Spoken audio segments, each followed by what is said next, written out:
Bonjour tout le monde. Donc aujourd'hui, je vais vous faire un résumé sur la démocratie à Athènes. Donc rappelez-vous que la démocratie, le mot démocratie signifie le pouvoir au peuple.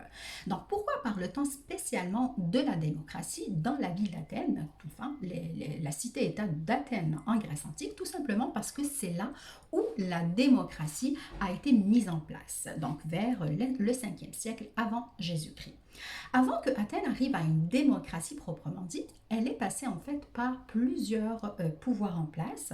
Là, notamment, on parlera de la monarchie. Donc, la monarchie a existé à Athènes du XIIIe siècle au 8e avant Jésus-Christ. La monarchie, comme vous l'entendez, enfin comme on l'a expliqué déjà, c'est la royauté qui se transmet de père en fils. Donc après cela, donc on parlera du 7e siècle, il y a eu l'oligarchie. L'oligarchie, donc, consiste à donner le pouvoir à des familles athéniennes très riches, donc terriennes, qui avaient beaucoup de terres à l'époque. Après l'oligarchie, on passe à la tyrannie. Donc la tyrannie, non seulement on va retrouver un seul individu comme une royauté, mais encore plus, cette personne qui va gouverner, qui va prendre le pouvoir à Athènes, va faire tout ce qu'elle veut du pouvoir finalement. Donc la tyrannie, ce n'était pas quelque chose de très accepté par les Athéniens, donc ils commencent à penser à notre pouvoir qui est la démocratie. Mais avant cela, il y a eu comme une transition, donc là on parlera du 6e siècle. Donc l'oligarchie c'était au 7e. Au 6e siècle, il y a eu une certaine personne, enfin un personnage emblématique dans l'histoire d'Athènes qui s'appelle Solon. Donc Solon commence à penser aux plus pauvres, il commence à penser aussi aux paysans, donc il leur donne plus de droits. Un siècle après, on parlera du 5e siècle avant Jésus-Christ, Clisthène s'inspire de Solon pour instaurer, pour mettre en place la démocratie. Il passera bien sûr par une grande révolution qui est la révolution athénienne. Là, on parlera du moins 507 avant Jésus-Christ. Donc c'est là où finalement la Grèce est devenue un État démocratique. Là, on parle de vraie démocratie. Enfin, vrai, c'est trop dire. Pourquoi? Parce qu'il y a des limites à cette démocratie. On va le voir pourquoi. Donc, si je vous pose la question pourquoi, il y a quelques limites, enfin, il y a des limites finalement à la démocratie à Athènes.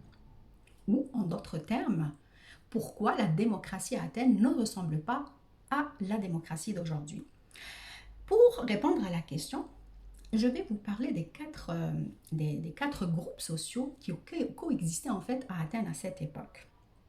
Donc oui, il y avait une démocratie, certes, mais ce n'était pas tout le monde. Il y avait une petite minorité qui votait. Qui votait à Athènes?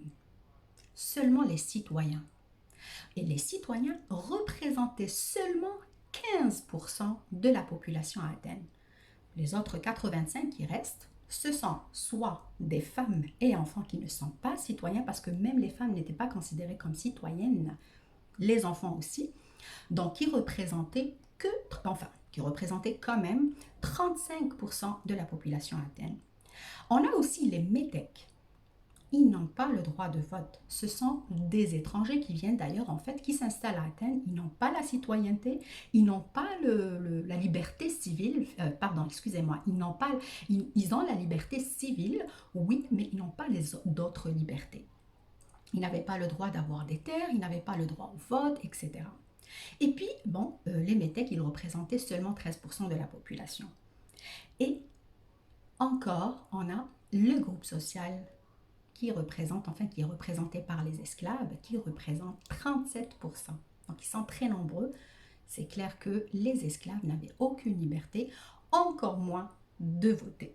Donc vous voyez que seulement 15% de la population avait le droit de voter, et puis les 85 restants, qui sont représentés par les différents groupes sociaux que je viens de citer, n'avaient pas le droit au vote.